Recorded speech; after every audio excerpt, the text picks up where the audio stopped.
There are not. Democratic members, any questions?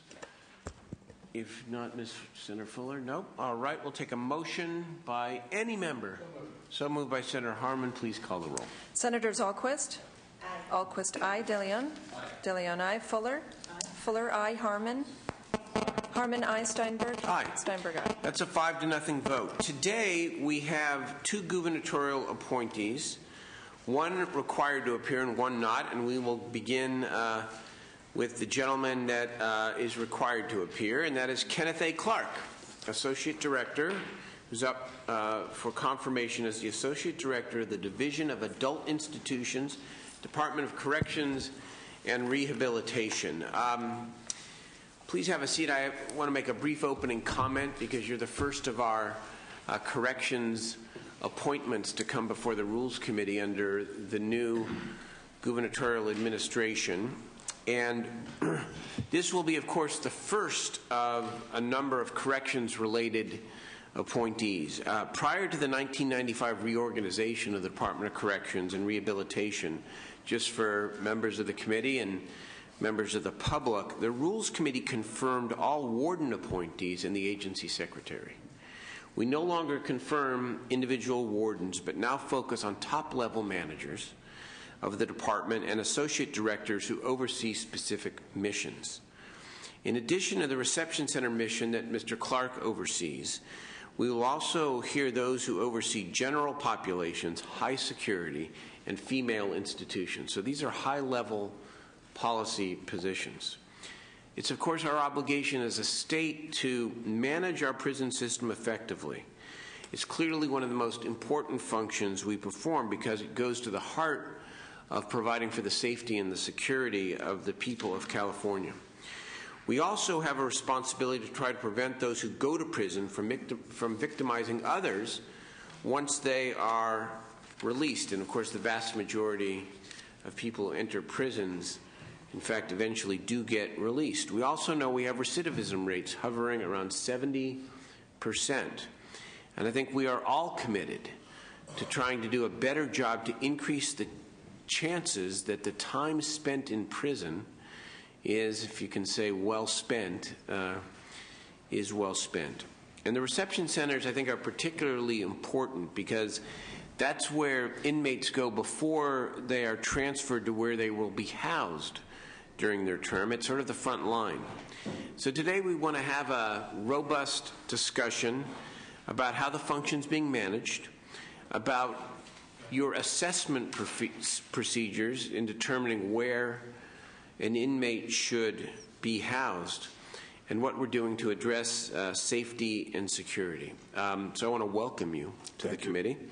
I want to invite you to introduce any member of your family or close friend who's with you here today, and to give a brief opening statement, and then we will take some questions.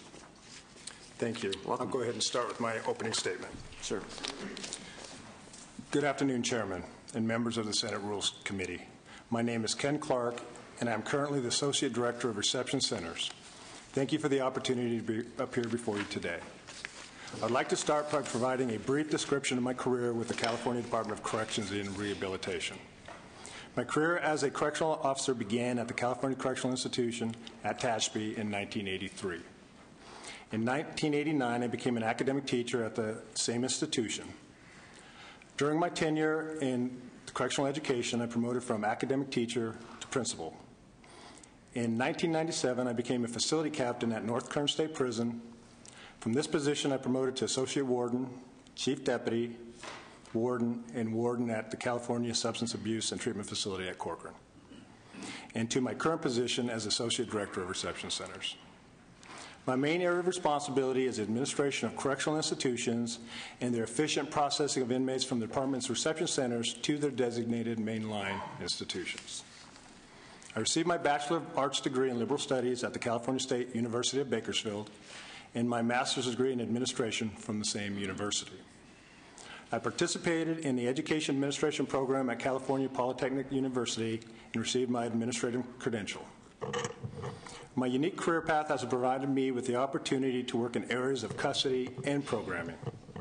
This has given me the skills necessary to efficiently manage correctional institutions that contain many divergent missions. Even though programs have been significantly impacted due to budgetary restraints, I believe strongly in providing rehabilitative programs to offenders.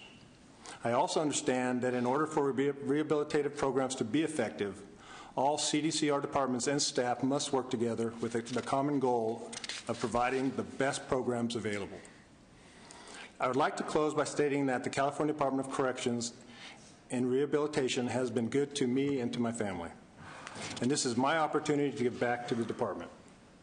I enjoy my assignment and look forward to the challenges facing us, and they are many.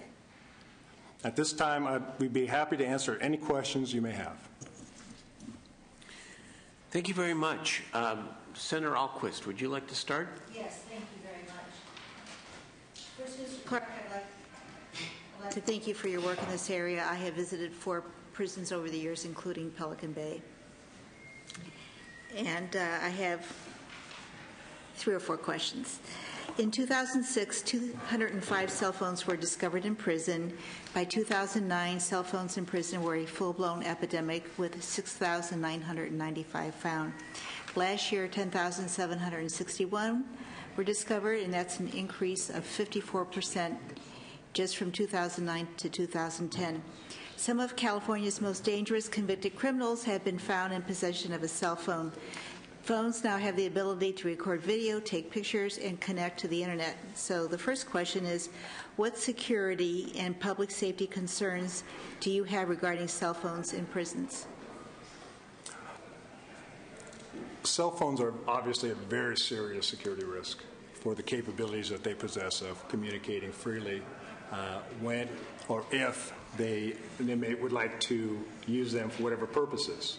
All contraband at one level or another causes concerns at an institution, but cell phones even more so because of their ability to different inmates for different reasons to communicate, even to the degree that gang members, associations can communicate without the ability of the Department of Corrections or their staff to determine what their uses are and what they're trying to communicate.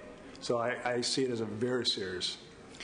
Thank you. And in your letter to Rules Committee, you did say the unrestricted means of communication assist the inmates in felonious activities to include but not limited to possible coordination of escapes, narcotics smuggling into prisons, and the facilitation and promotion of gang activities within the institutions. Right. Which you still strongly believe. Still strongly believe it. Great. Yes. Second question. We know that a cell phone in prison can cost $1,000. While nearly 11,000 phones were confiscated last year, that number really just represents the number that were found, not the total number of cell phones that are out there. But even at 11,000 phones, we are talking about a black market operating in prisons worth well over $11 million, if you just follow that logic. So this question is, smuggling contraband into prisons is not new. People have been smuggling various types of drugs and tobacco into prisons for years. But is there anything alarming to you about the exponential growth of the cell phone problem and how much money is being made? From a correctional standpoint, of course. Any time in a correctional setting you're using a certain sort of currency to gain money, to wield influence, to do what sometimes inmates do, you can have disastrous results. You can have staff assaults. You can have inmate-on-inmate assaults. So as this grows, and I see as technology changing and as devices even get smaller, the potential for this to really become a controlling factor, more so than drugs, inside an institution. And that sort of segues into my last question here. At federal prisons, all employees and deliveries are x-rayed and can be searched.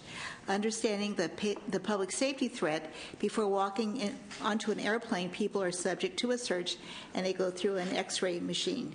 Before entering a building here at the Capitol, visitors and employees alike go through a metal detector and turn over their belongings to be searched. So The last question is, with this contraband problem, whether it be cell phones or drugs or nicotine entering prisons, what do you believe is the most effective way of preventing these items from getting into the prisons? Let me preface this answer by indicating there are numerous ways that contraband comes into an institution. The entrance of an institution is just one way that it can come in. It can come in through mail, through packages, through sally ports, through vendors' trucks, etc. Now, having said that, obviously the entrance buildings are a key point where a lot of staff go through, visitors, etc. So I believe it's very important to be able to secure those areas, but at the same time, not lose sight of all those other areas that the influx of contraband comes in. So it's important that we use a lot of different strategies. Anytime you're dealing with contraband, it's a multi-faceted issue, and you have to use a lot of different techniques and strategies and change them up all the time to be able to make an impact on contraband. I agree. And would you also agree, though, that screenings are extremely important, an extremely important way of picking up these devices, and what may follow down the line? Sure, that would be an excellent way to be one of those facets to try to make it much more difficult. Thank you. Sure. Thank you. Senator Fuller. Kenneth, I have visited Tehachapi State Prison and the California State Prison in Lancaster and Folsom. And having done that, it seems to be a very overwhelming situation in our state, and I'm very grateful that you're willing to take this on. Having said that, though, when I first received your application, I was really excited because I thought it said Kent Clark, and I thought Superman was arriving to save us. Unfortunately, I've hit a lot of kryptonite, so.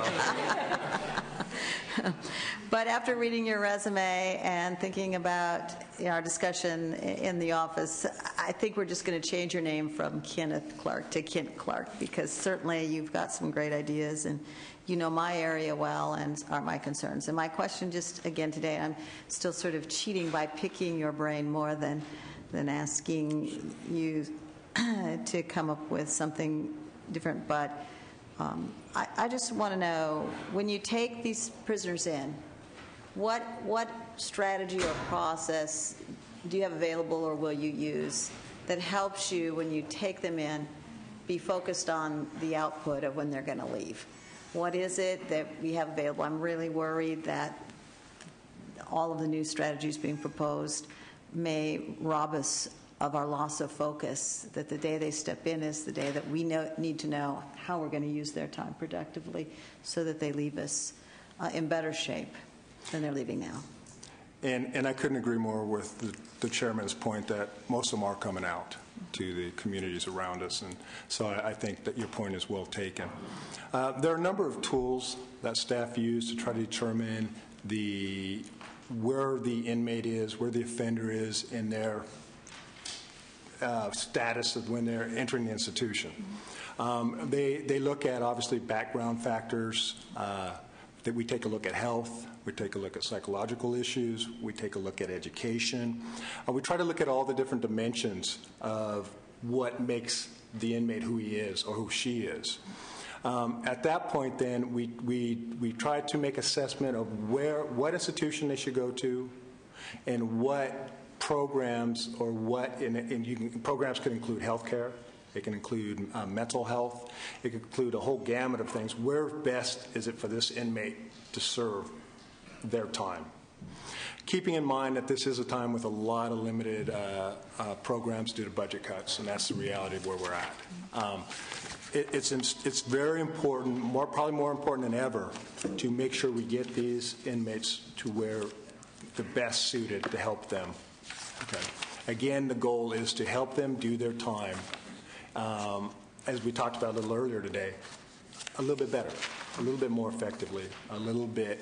And there's a lot of things keeping in mind as well. We not only want them to have a successful parole, we want them to have a successful time, pardon the phrase, doing time. That's just as important sometimes as what they do when they parole, and can have indicators of what reflect how they do. So we have TAPE tests, which is tests of adult basic education.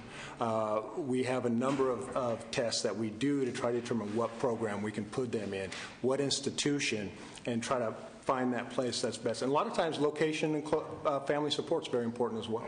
Where they're. Thank you. You bet. I think that was Clark Kent, by the way. I'll take what I can. But you can. Senator Harmon. Thank you, Senator Steinberg. Your duties currently involve oversight of the reception centers, as I understand it. And the reception centers deal with the prisoners that are coming into the system from the counties. Is that more or less correct? I want to focus on one of the budget solutions that's being proposed by the governor called realignment, and would involve sending perhaps as many as 40,000 prisoners from the prison system, state prison system, back to the counties. And I wondered what involvement will these reception centers have in that? How do you envision that this physical transfer of these rather large number of prisoners is going to be accomplished? Can you give me some oversight on how that you envision that might work? Sure. One of the issues facing us in reception centers is the large amount of return to custody inmates that come back into the Department of Corrections from the county jails. Conducting some numbers, I think a couple months ago, we were looking at that problem, looking at our processing to try to see what some of the blockers were, some of the issues. And we determined that almost 49% of all inmates coming into reception centers are short-term are return to custody inmates. They're not your initial inmates coming in. 49% of those are return to custody, parole violators or parole violators with a new term. Of that, 73% of them, I'm trying to do my numbers here in my head, 73% of them parole directly out of the reception centers. They have 90 days or less to do. So if those inmates don't come initially with realignment into the reception centers, you can imagine the effect of the reception centers not having to deal with almost 50% of their clients right now. So what I see the cause and effect, how that will help the reception centers is the less reception center beds you have, the less beds you're using for reception centers provides more beds where inmates can start doing their time, start setting their programs up, etc. So the more efficient we are as reception centers, the less time an inmate spends in a reception center, and the quicker out to where they can start benefiting from services, the better. And that should be our goal as a reception center. So if we lose half our clientele and the half that just sits in the reception centers and eventually parole from reception centers before we can even move them to a mainline institution, that's dramatic, what that's going to do for reception centers. Now, if a prisoner comes from, well, pick my county, Orange County, and under realignment they're to be sent back to county, in all cases, will they go back to the county where they were convicted, or will some prisoners go to some other county, or how is that going? I'm worried about I'm wondering about, and I guess I'm worrying too, about the local county jail facilities being overwhelmed by an influx of state prisoners under the realignment proposal. And that would be a definite legitimate concern. At this time, we're very preliminary. I'd like to provide you information in that, but on that subject, but very preliminary. We're still looking at some of the causes and effects. We're starting to build the teams in our areas in DAI to adult institutions to come up with some ideas, start figuring out what we're going to do and how some of these processes. It's pretty early on yet. I understand. I'm sure you have processes for them coming in, but now it looks to me like you're going to have processes on having them go back. And exactly. How will they be selected? Who will they be? Where will they go? Is there capacity in the county jail that you select? Does the county have any say in who they can take or not take? These are all questions that are seem to me sort of up in the air. Yes, and I couldn't agree more. This realignment is going to be quite a challenge for the department, probably one of the biggest challenges we've faced. And so there's a lot of, I'll say, dominoes that are going to be affected by how we're going to do it and how we're going to get this done. And we have to get all the stakeholders in. We have to come to some new ways of thinking, what we call out-of-the-box thinking, and come up with some ideas on how to get this done. And at this time, under the leadership of the director, we're starting to establish teams in all these different areas to start working these ideas out. I'm glad to hear that you're moving in that direction. Thank you very much, Mr. Chairman. Sure. Thank you very much, Senator Hartman. Senator De Leon. Thank you, Mr. Pro Tem.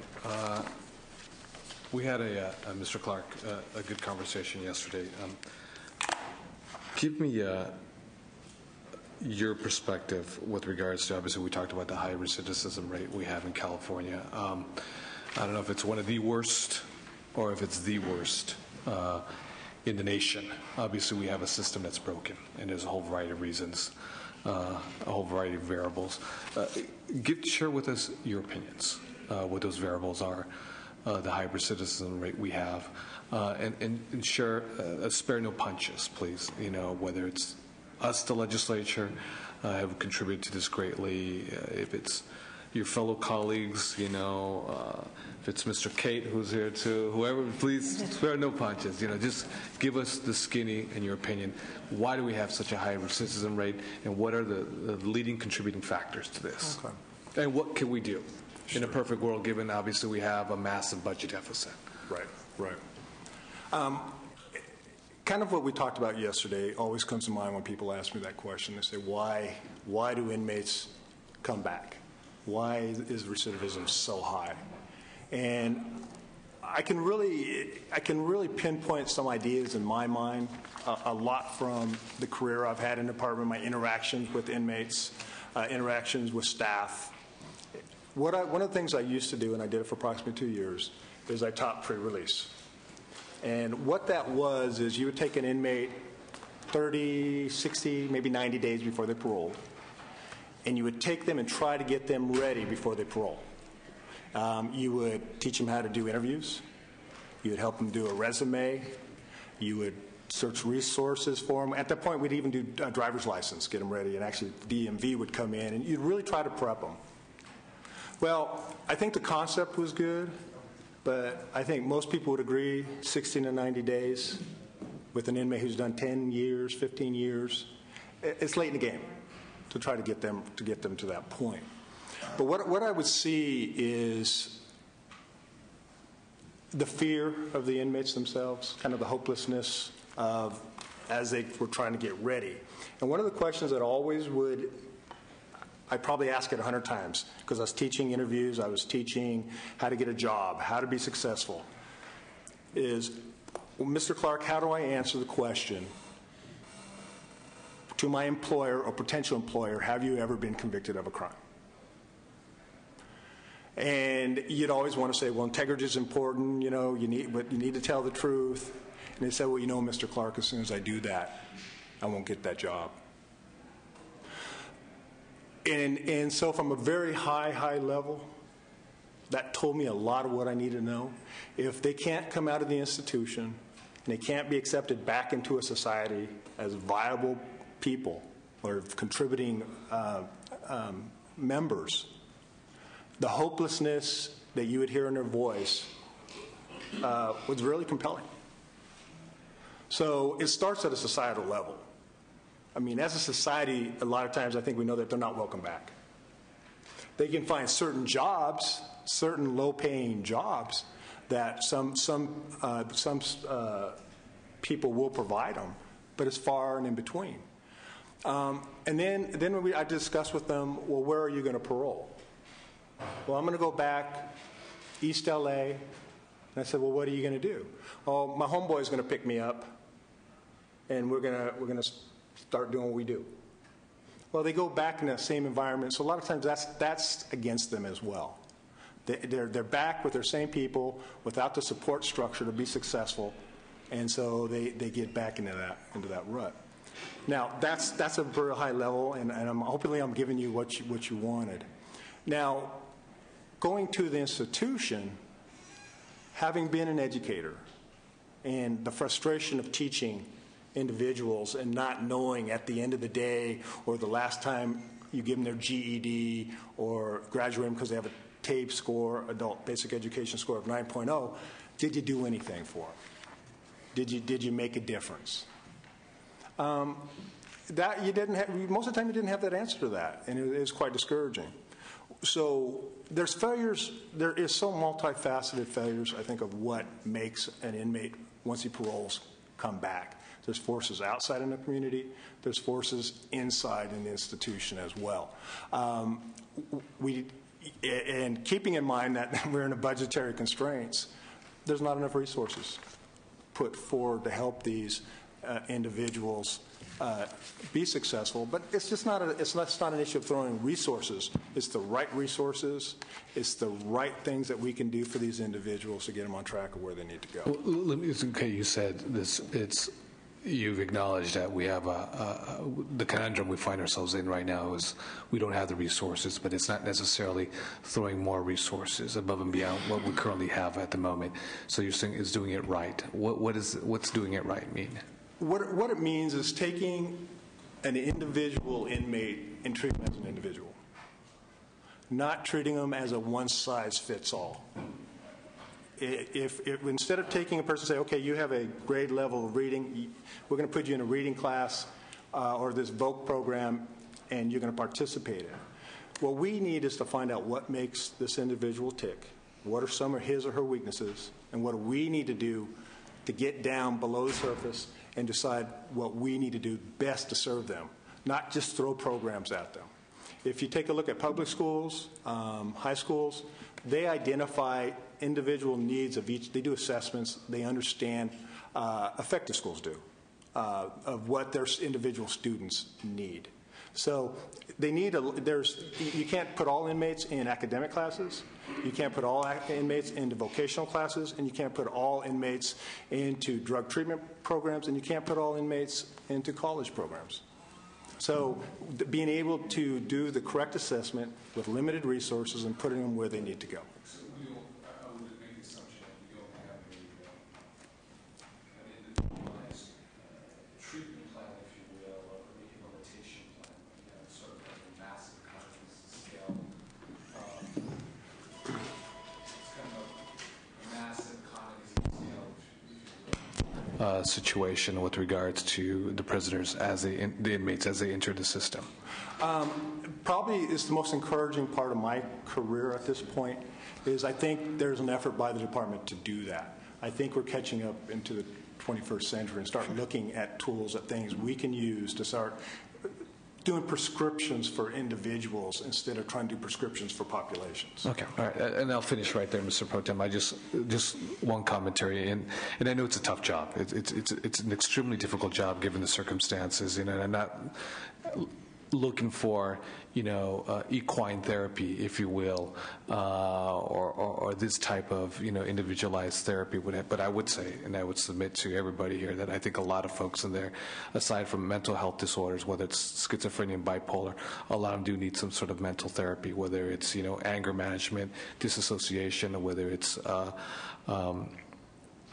just be able to control one's own impulses so they don't inflict physical harm on another individual. It's just that simple, and they need a lot of that because once they get out, again, like I said, with regards to Pelican Bay, is that if you isolate individuals, and I know those are the worst of the worst or the toughest of the toughest when they go to Pelican Bay, but oftentimes once they're isolated and they do become mentally disturbed, once they're let out, it's almost like a pit bull that's schizophrenic on steroids that's being let out into general society. So we got someone who is a super criminal who does not have their mental bearings straight, which puts us, in harm's way. So you got a big challenge ahead of you, and I know Secretary Kate, has been working really hard. So thank you for your answers.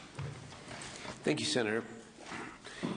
I wish, listening to the conversation, that that our biggest problem was mismatching inmates with program.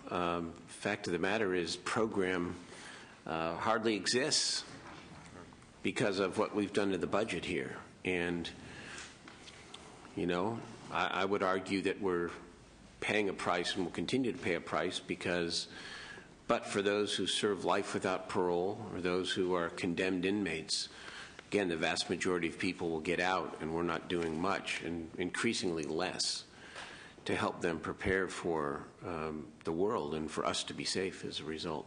That's my editorial comment, but I want to focus on another area, which is,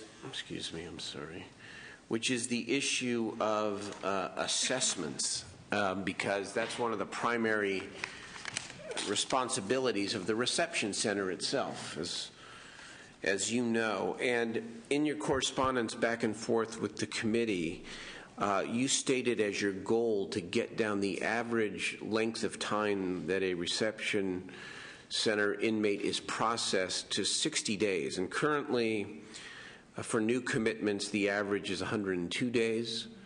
For parole violators with a new term, it's 116 days. And for a parole violator returning to custody, it's 83 days. So what are you going to do in this era of limited resources to bring those numbers down to 60? Right now, it's kind of a phase thing that I'm trying to work on. I'm trying to get most institutions, which kind of move it on a scale, kind of set a goal for the institutions. So when I talk to the wardens, there's a number, this is where we're driving for. But the first number that I'm aiming for, and I think we're coming pretty close if you see the breakdown in my responses, of getting to 90 days. So that's kind of my first goal. You kind of have to do it step by step and start looking at processes. And is the, I'm sorry, finish your answer, I apologize. One of the things I just recently did is I brought up a lot of what we call a work group of wardens and classification experts from the field, and we got them together to discuss what are some of the roadblocks out there, what is it that's preventing or stopping us from speeding things up. And it's a very interesting and very enlightening discussion, because sometimes from headquarters perspective, what you think is happening out there, and from what they tell you, other things are occurring. So to kind of match up that perspective. One of our big issues right now, and I'll just be honest, is the vacancies we have. I'm amazed that we're at those numbers where we're at right now with the hiring freeze that is going on, because the need to hire correctional counselors, casework managers. So that's one of the current things we have, and I know your question is where we're going to go from here.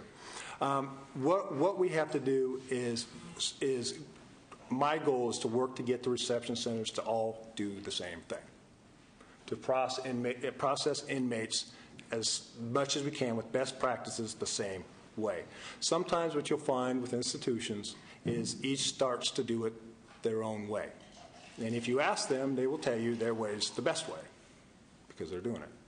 So one of the things we have to get down to the nuts and bolts and find out what are best practices. Why is this institution doing so good at this? And why is this institution struggling? Keeping in mind, though, that each institution, each reception center, takes in a different type of inmate requiring a different processing schematic, therefore affecting the time. Can you cite one or two best practices that we ought to be aware of? Sure. One of the best practices that I could cite is the warden getting directly involved in the classification in the reception center process. What you get sometimes with wardens, especially in reception centers, is they will come in and they'll come from a mainline institution and they will not understand what makes a reception center tick. Okay, they don't have the expertise. And it does take an expertise to do classification and to do these sorts of things. So you have to engage them, you have to get out there with them, and you have to discuss and hold them accountable for their numbers. You have to have them focused, because it's very easy in institutions to get wrapped up in incidents, to get wrapped up in staff issues, to get knocked off the point of what they should be doing, and refocusing them back and understanding themselves the process. I'm sorry. No, go. I'm sorry. One of the best things I think that came along to the department was CompStat. And you probably, if you read my paper, you're probably so tired of the word CompStat. You say CompAS? CompStat. CompStat. Computer statistics. Computer statistics, okay. And what we've been able to do is we're able to start breaking down to the lowest level what is happening in the institutions, in the reception centers, processing time in certain areas. There's phases that the inmate goes through. And we're able to break that down and compare it to other institutions, and you start holding discussions, start problem solving with wardens to determine what is their local problems on processing. Is one of the reasons for delay oftentimes the challenge in assessing the proper placement for an inmate leaving the reception center? That could be a problem in a lot of different ways. Yes. Okay. So that really gets into the main area that I wanted to question you about, and that the committee, and specifically our Senate Office of Research, have some concerns about, and I think it's worth a public discussion. Even though you haven't seen their memo to me, essentially, which is what it is, I know that staff has talked to you about some of these issues. And as you know, our researchers concluded that the state is spending over $40 million, and maybe more than that, in applying more than one assessment tool in determining where an inmate should eventually go. And the memo, I'll read right from it, says the following. Tens of thousands of assessments from the key tool, and they refer later to that tool as the COMPAS tool, COMPAS, for adults. Tens of thousands of assessments from the key tool have been administered, but the results are filed and not used. In contrast to what was originally envisioned, CDCR has failed to utilize the data in classifying inmates to determine which institutions, housing, or programs they are placed in, or in determining what rehabilitative treatment they receive. To go on, that their concern is that the CDCR has layered one and then two, and sometimes three new assessment tools over its existing and long-standing inmate review system. They visited prisons and talked to correctional counselors who were confused about which tool is the appropriate tool to use. And again, they tie this back into a high cost, both in time and in terms of the backlog that is created for the counselors to administer multiple assessments. So I'd like to get your reaction to all of that. How many assessment tools are used? What is the policy? Is there more than one? If so, why? Sure. Help us out here. When an inmate enters into a reception center, there is testing that we do. There's assessments that we do in a lot of different areas. We do it obviously in medical. We do it in mental health. We do it in education, which we call as a TABE test. What that TABE test does is it tests basically their basic reading, math, and English skills. So we do that test. We do mental health. We just finished training staff in the reception centers to do the COMPAS test. Right now, staff, starting in January, just started being trained in the general population institutions to start doing the COMPAS assessment tools. They do, in a way, you can call preparing them for classification as also assessment to find out what custody level or what custody level of institution that they need to go in. What is COMPAS? COMPAS is a tool that tests or that tries or determines different aspects that make an individual.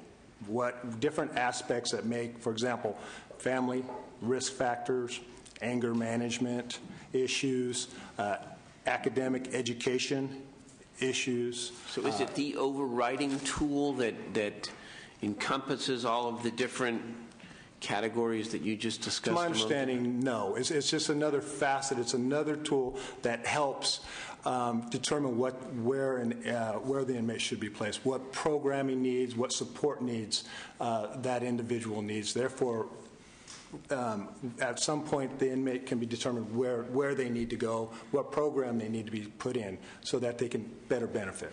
So you just described 5 or 6 different potential tools, some of them dealing with separate aspects of a person's character or their mental, physical health, education, etc. And then you described the COMPASS tool, which is separate, as I understand it, but is sort of encompasses many of these factors. So what is the reception center policy regarding the use of these tools, and how do the results from each of the tools add up towards making a recommendation for a placement? Or is it subjective, somebody just looking at the variety of tests and making the best determination they can make? It's one of the many tools that are used. Keeping in mind, before any inmate can be placed in an institution, the overriding concern is what's their custody levels. Okay, that's what prison, what facility they need to put in, what physical designs, institution that would provide best for their safety and for the safety of others. Now, having that being the overriding placement theme, therefore, what institution, based on these other case factors, would be the best one with certain programs that they have, certain health care programs that they have, mental health. What is the best one? Substance abuse, education. What is the best one on top of that? Okay. But I need to press on. I get the overall picture. You're trying to look at various factors, and you're trying to then determine what is the proper custody level, and thus what is the best placement for the inmate. But it still doesn't answer the question around, there are these tools which cost money, both in personnel time and in, I'm sure, in the infrastructure of the tool itself. Apparently there are multiple tools. Our folks at the Senate Office of Research are concerned that some of these tools may be duplicative and therefore not all necessary, and that there is a cost in applying more than the necessary tools, an actual financial cost. We just talked about the lack of program and the difficulties around rehabilitation because of the state's fiscal situation. So I want to get a sense whether it's sort of the testing thing is, and assessment thing is, use my words here, sort of ad hoc, or whether there is an actual system where you, as the deputy secretary who runs this part of the institution, can say, aha, they did these 3 tests, here was the range of scores, this person should either go to X facility or X prison or Y prison. It doesn't sound like that's the system, but I'm not trying to, not a cross-examination, it's really an effort to try to understand. Yeah, Eileen. Yeah, of course, because we certainly all have to be about efficiency here. We don't have the luxury of spending money or engaging in procedures that aren't value added. I want to read one more thing because it might capsulize the concern. They said, Senate staff visited multiple reception centers to observe the intake, reception, interview process and learned from correctional counselors that COMPASS Adult Core is conducted after classification score sheets have already been filled out and the inmate's classification score is virtually determined. Begging the question again, what is the cause and effect of the placement? Which test, and are all the tests necessary? That's a lot to throw at you, but I think you get my concern. It's probably the concern of other members of the committee as well. Sure, sure. And then I'll give to Senator Ahlquist, okay? Again, the overriding function of a reception center is to find, first and foremost, the safety and security placement for an inmate. what institution, what level. We talk all the way about to Pelican Bay to a minimum support facility. We have to be able to determine that. Once you determine that, and that's what the classification score sheet does, is they go through and they pick up this case factor, violent crime, et cetera, et cetera. This is where this inmate needs to go. The Compass comes in and takes a look at somewhat like TABE, some like COSRA, some of the other assessment tools I think you've been referring to, and says this is the best. Now, having said that, not all level 4 institutions are the same. They're not cookie cutters. They all have different type of programs there, different missions as far as court compliance, as far as what their mission is, as far as Armstrong, as far as maybe some potentially anger management classes that they have there, as far as mental health.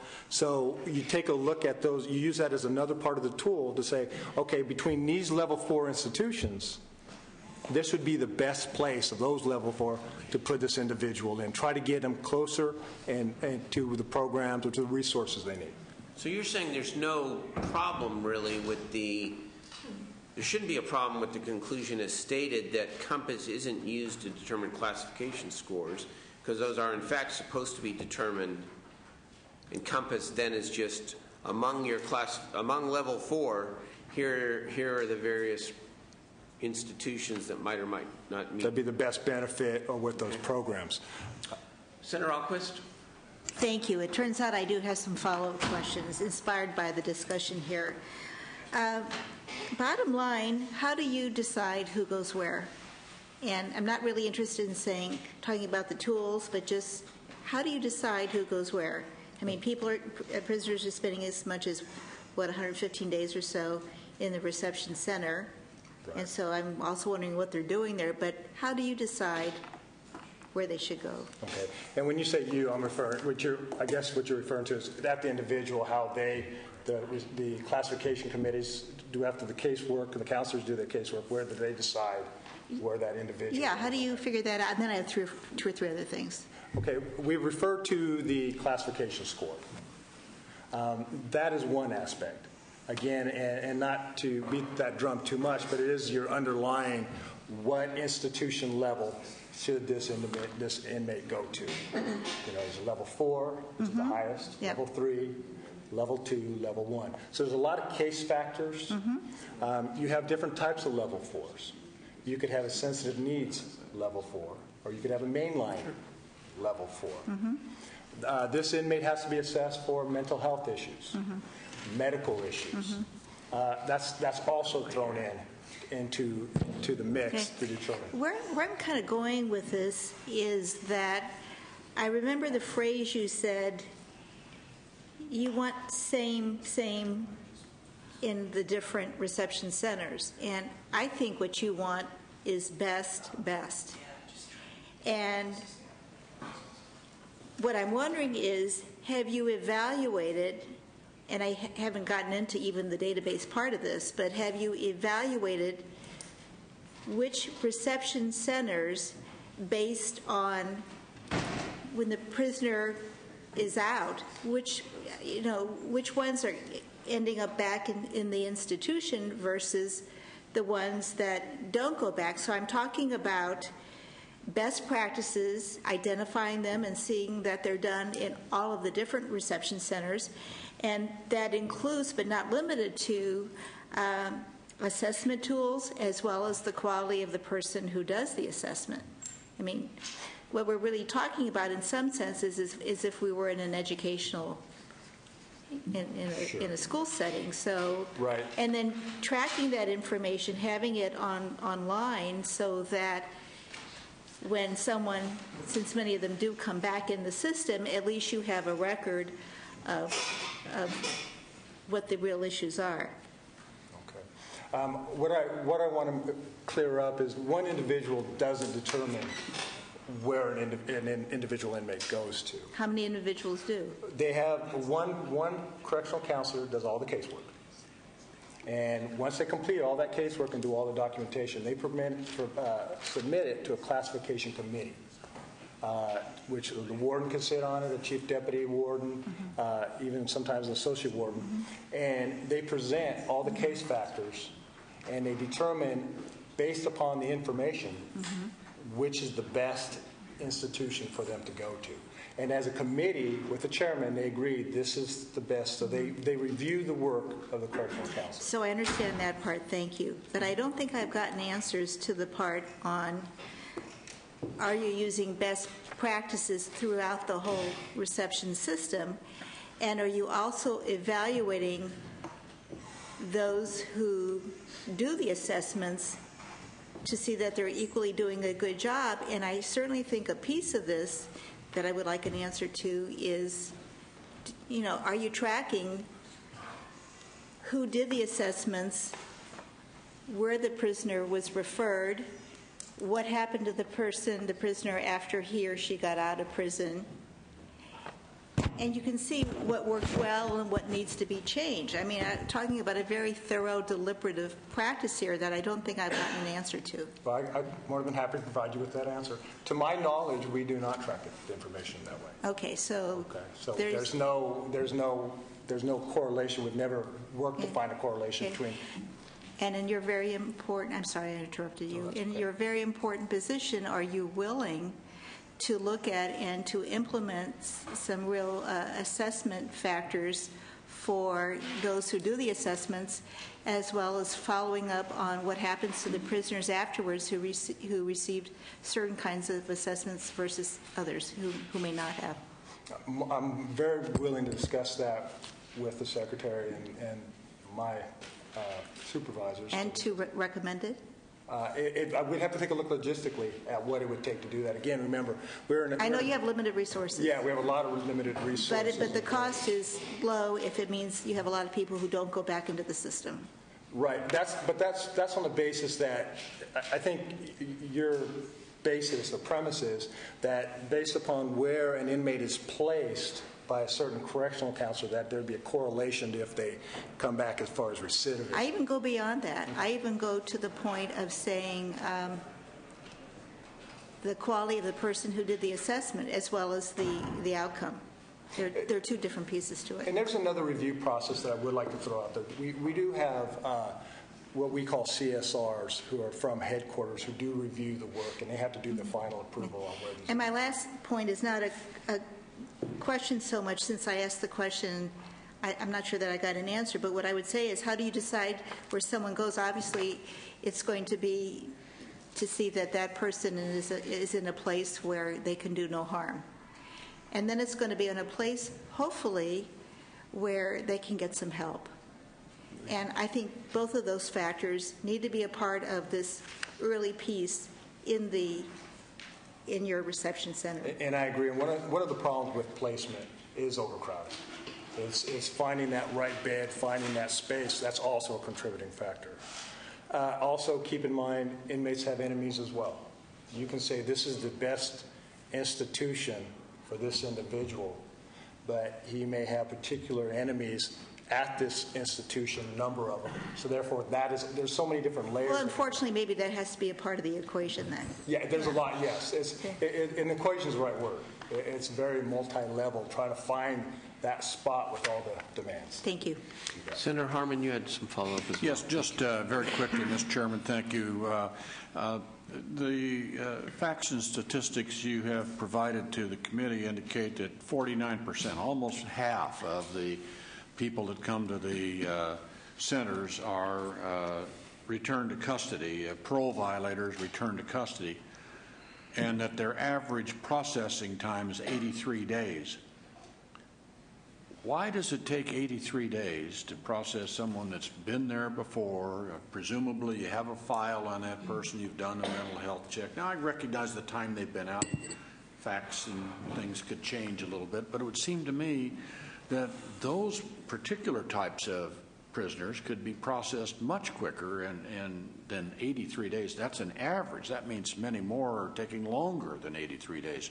Right. Don't you have access to their previous records and recommendations and things of that nature that could speed that process up?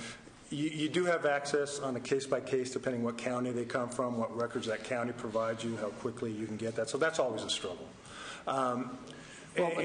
Time out. The reception center did in one of these analysis is on them when they first came to the state prison system. Right. That's available to you, isn't it? Well, keep in mind, and I think that's a really good question because of the direction we're going now with SOMS, of putting our files and our casework on electronics. But right now, it's all paper.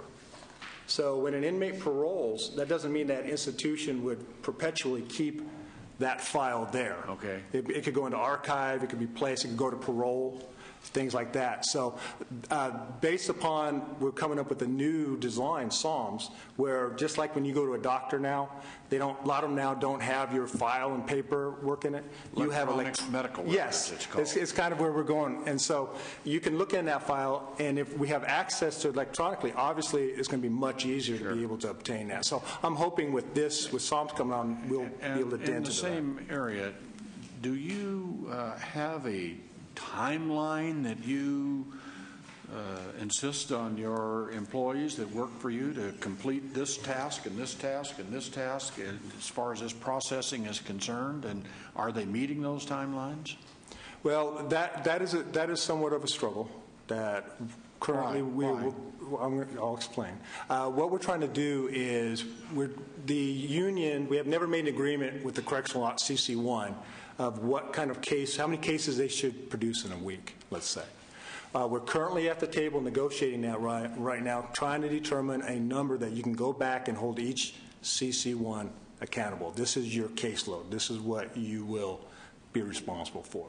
So we're currently in the process of looking at that number. Well, it's not only be responsible for it, but I'm more interested in getting them to complete it and finish it and send the prisoner off to whatever facility they're going to go to.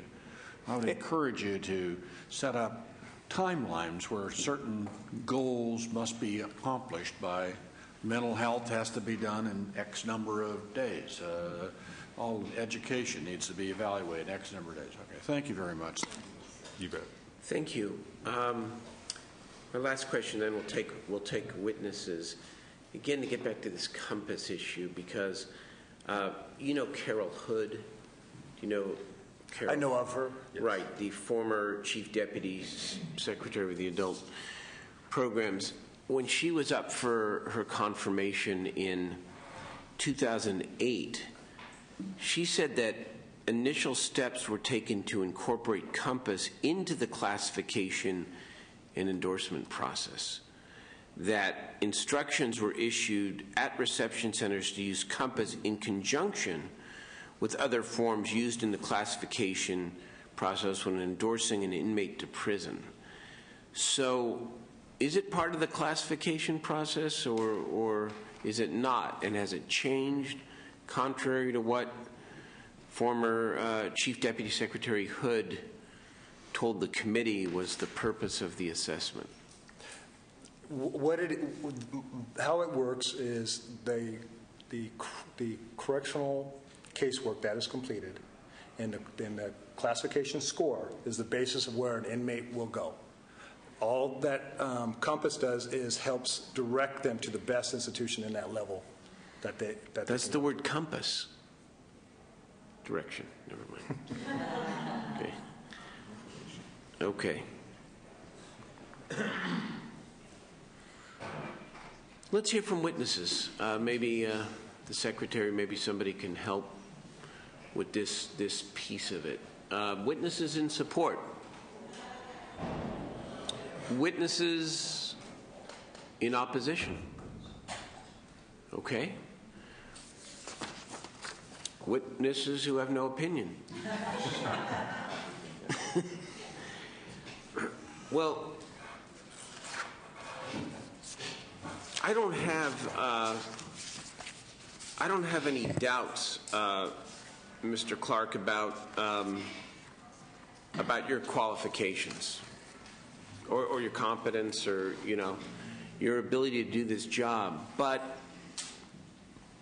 as the questioning sort of indicated, I think that your hearing today, in a good way, because this is the purpose of these hearings, raised questions about procedure and about exactly how the reception centers are spending the public dollar in in making the best assessment and direction for these inmates possible.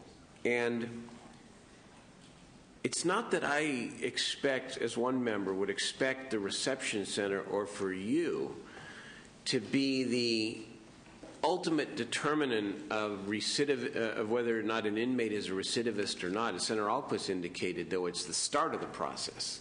And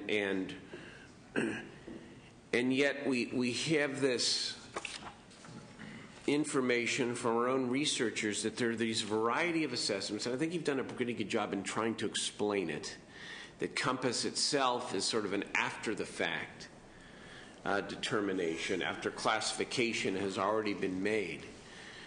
But I'd like to take a little bit more time here. Your year is not up until May the 26th. We have a little bit of time, and what I would like to do is ask our fine staff to meet with you, meet with corrections officials, and to ask and answer to the committee's satisfaction the following questions. What exactly are the assessment tools? Are they done chronologically in every case, consecutively, or are some used for some inmates and some not used for other inmates?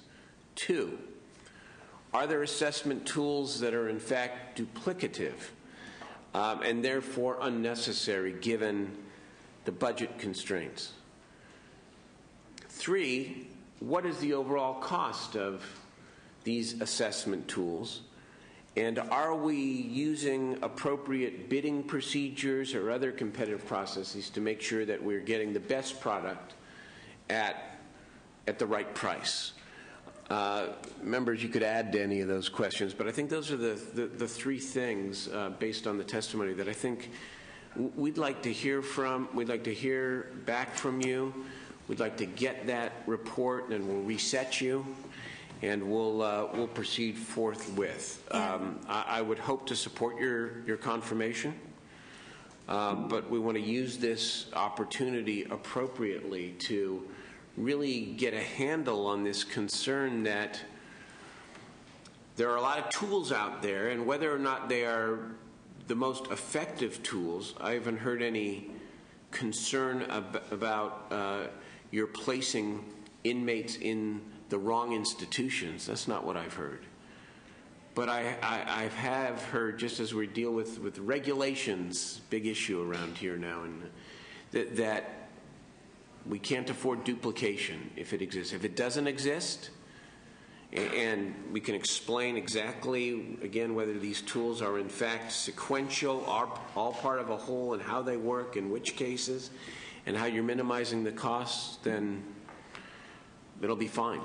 If not, I'd like you to come back with a plan to save some money and Mr. Pro Tem, be may I efficient. add? Yes. And maybe you all can help me formulate this, but it seems to me we should have one question, one answer, based on this idea of from the moment a prisoner goes into the reception area, what consistent quality of assessment is used, and how do they track what happens to the prisoner after he or she is out of prison, and what is the correlation between good assessments on the front end and what happens to the prisoner on the back end? Right. If there's any evaluation, or certainly what would be the plans for evaluating the efficacy of and effectiveness of the tools in the first place, absolutely. Okay? That fair? Fair enough. Come on back. Thank you very much. Thank you, Chairman. Appreciate it. Thank you. Okay. Let us move on here. We have file item. Well, let me ask members. We've got file items 3 through 12. Are there any questions or concerns? Senator De Leon? All right. Senator Fuller, Ahlquist. Okay, a motion on items 3 through 12, please. Moved by Senator Harmon. Please call the roll. Senators Ahlquist? Aye. Ahlquist, aye. De Leon? DeLeon, I. Fuller? Fuller, I. Harmon? Harmon, I. Steinberg? Aye. Steinberg, I. Very good. Thank you. That passes 5-0, those measures. We do have one walk-on. It's from Senator Price, and it's an SCR relative to the 50th anniversary of service by African American justices.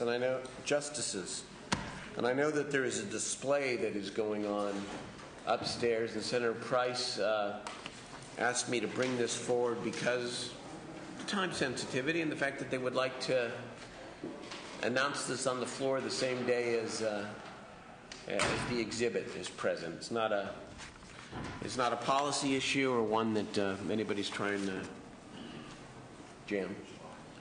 You may have, the budget incorporated within it, but just kidding. Well, let's get that baby to the floor. Okay. All right. So if there's no objection on the walk-on, we'll substitute the unanimous roll call. How's that? 5-0. Very good. We will stand in adjournment but move into executive session.